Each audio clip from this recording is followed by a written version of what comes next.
Welcome to the video tutorial section for eHRAF. I'm Elisa Jordan, and I'll be your guide.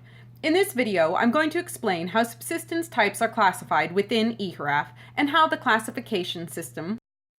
What subsistence types will you find in both eHRAF Archaeology and eHRAF World Cultures?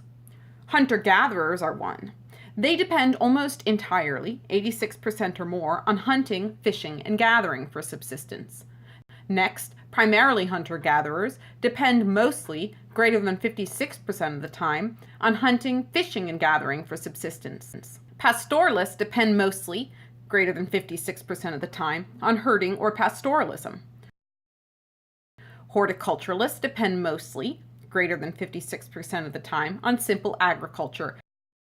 Intensive agriculturalists depend mostly, that is greater than 56% of the time, on intensive agriculture, involving more or less permanent field cultivation and potentially irrigation. In addition, eHRAF World Cultures and eHRAF Archaeology have a few of their own unique categories.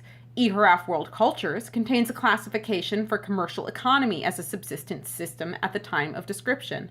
Likewise, eHRAF Archaeology has unique options for subsistence types, including hunter-gatherers to food producers and horticulture to intensive agriculturalists. The information used to classify cultures and traditions in the eHRAF databases came from a variety of sources. Much of the information came from Huber and Simmons, 2004, and subsistence information was originally coded by Lofton, 1971. For the remaining cases in eHRAF, coders turn to the ethnographic atlas.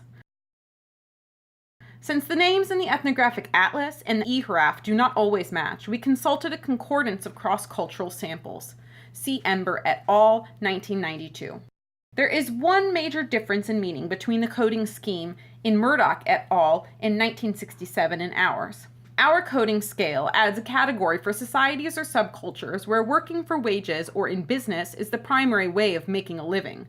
Many contemporary societies have changed their ways of life since the documents were written and coded. Thus, you should be cautious in your use of subsistence codes. Also be aware that eHRAF often includes data from multiple periods and sites for each culture or tradition. For more information on how to filter by subsistence type, check out the advanced search tutorials. We hope this tutorial was helpful for you. Check out our other tutorials and stay in the loop or contact us by checking out our homepage and linking up with us on Facebook and Twitter.